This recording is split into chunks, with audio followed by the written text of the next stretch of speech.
Well, here I am doing another one of these videos. I don't know why I'm holding my microphone like this again, but hey, it worked well last time. This is going to be much easier for me.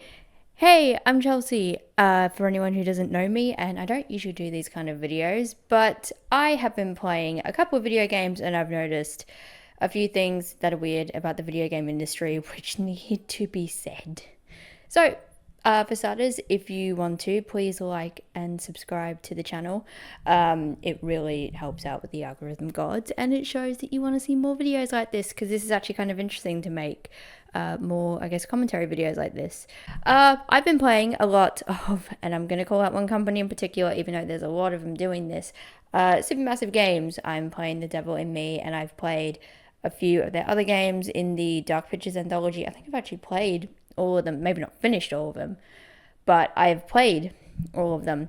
And one thing I've noticed is that everything is suffering, seemingly because they are opting to get celebrities to star in these videos more than they are to actually focus on the storytelling and the actual game and the graphics. Some things look very cinematic and other things, oh my god. Okay, there are entire sections in the game. There was a floating boat. I'm sorry. Is that a boat in the sky? There are entire menus where they get zoomed in. Why is this so zoomed? Again, that's what happened before. This has zoomed in way too far. That's what happened before. I was just like, oh, this is really zoomed in. So it's just a gameplay glitch. There are very weird texture glitches, and this game has been out for over a year, and I'm playing on PlayStation 5. This shouldn't be happening, right? I get that The Quarry came out, but even then, I remember when I played that on PC and the launcher kept crashing every 5 minutes, and I just gave up on that. That was horrible. This is part of the industry's problem, right? You need to get all of this star power to really get people to come in and play your game. But that's the executives talking, isn't it? Because let's face it, as gamers, we know that we just want to play a game that's fun. It doesn't matter if it looks pretty. Often the more stylized things are the things that won't go out of style, ironically. Because realistic graphics get updated constantly. You can make something look as realistic as you want to, and then it might be outdated in 2 or 3 years, depending on when you have actually released it. Look at something like, what is it, Squadron 42, which is actually just Star Citizen. Don't pay for that game. Do not give them money. I am ashamed on IGN and all these other platforms shilling for this product, because it is multiple hundreds of millions of dollars from what I understand. Over a decade of development, a barely playable demo. Now we have graphics in a trailer that was 95% cutscene. Don't give money to whatever that new project is. It doesn't look very good. Anyway, tangent aside, there seems to be this whole big thing where we need to get celebrities into video games. You need to stop doing that. And this is to all the executives out there.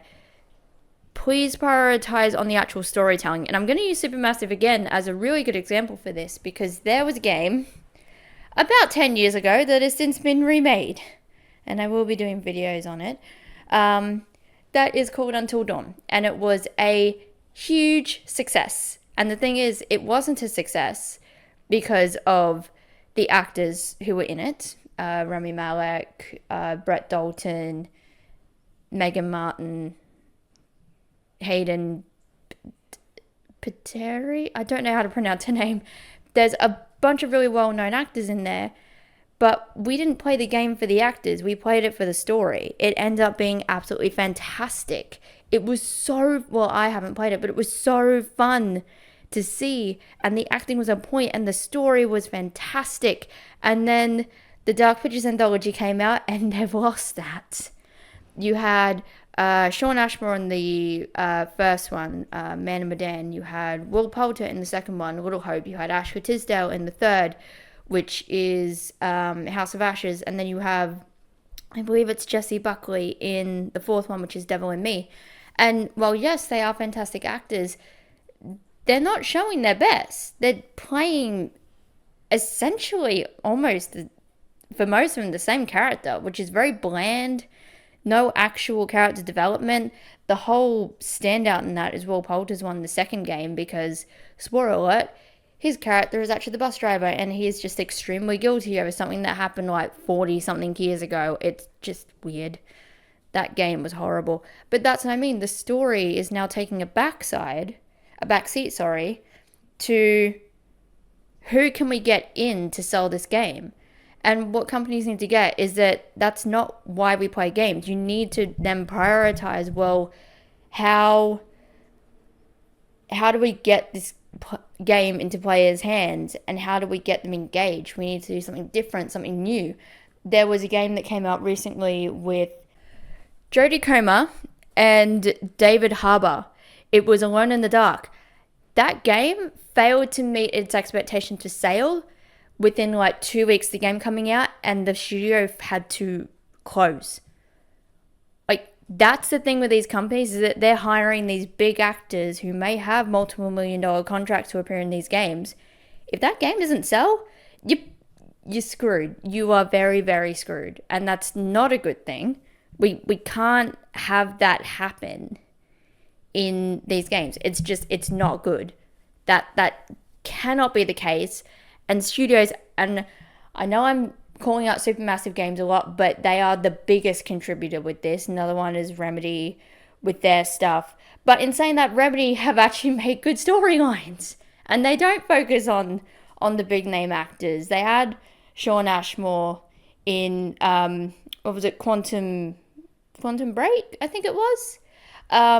Courtney Hope, she's married now, but Courtney Hope in Control. They have these big names, but they focus on the story. And they focus on making a good quality game. You're not going to be getting crashes every 2 minutes from something like what happened in Supernatural with The Quarry for me. And I was playing on PC when it first came out. That shouldn't be happening on day one. This is why, as gamers, we get concerned about these games getting released too early. Is because we get crashes. And it stops us from wanting to play the game. Because if you have a game crash maybe once, you're just like, oh yeah, it crashed. Let me just reboot it up again. If it keeps happening in just a few minutes, you're going to think, well, I'm not going to play this game. And I just forked out. For Australia, it's over usually $100 to buy these games new. The PlayStation Store actually has most games for $110 Australian. Gaming is becoming expensive. We need to start picking and choosing what we're actually going to buy and sending a message to these companies that we are not going to be putting up with mediocre crashing games anymore just because there is a face that you know on the cover. Okay, this needs to stop. We need to get quality back. So something that we can do to get the executives to listen is just stop buying the games. Stop reposting about them. Stop saying how excited you are. And I need to do this too. Stop pre-ordering. Like, I am admittedly a big contributor in this. I need to stop pre-ordering things. I haven't pre-ordered the new Life is Strange game yet because I'm not sure. I've actually asked questions to Don't Nod. They have then fobbed me off to Square Enix. So I'm now waiting for Square Enix to get back to me with some of these things. That's not leaving a good taste in my mouth, considering that they, in the past anyway, have contributed to making these games. And I don't know if they're making Double Exposure or not, but if they are, why couldn't they answer my questions? Why are they giving it to Square, who I'm now waiting on, who may not get back to me in time? But it's little things like that. We need to get control back from these companies because do not forget this, we are the ones that control them. If we don't buy their products, they don't sell, meaning they need to listen to us. You wonder why there's all this criticism about things going, and I hate this term, things going woke and all that. Well, guess what? Companies listen to that. They do. But what we can do instead is not buy what we don't believe in. Okay, we need to stop doing the pre-orders. We need to stop harping on how good games look, even if we don't have it in our hands. Looking at you, Star Citizen. And we need to stop praising all these companies for getting these big names. That potentially is going to make the game suffer as a result, because that potentially means that the executives have said, let's get a face to this before we fully structure our story. And that is what is concerning to me as a consumer, that is what they are putting ahead of my gameplay and story experience that I am buying for. That's what I'm buying for. For me, I'm buying for a story. For other people, they might be buying for a gameplay style. They might be buying for an FPS. They might be playing a RPG. They might be playing an MMO. There's a whole other section you could do on indie developers about the Kickstarters and all of that. But that's another video. If you guys want to see more, like I said, drop a like. Might do more videos on this. But this has been me riffing on something that I've noticed and something that needs to stop. We have that power. We need to take it back. So, anyway, I'll see you all in the next video. Bye, everyone.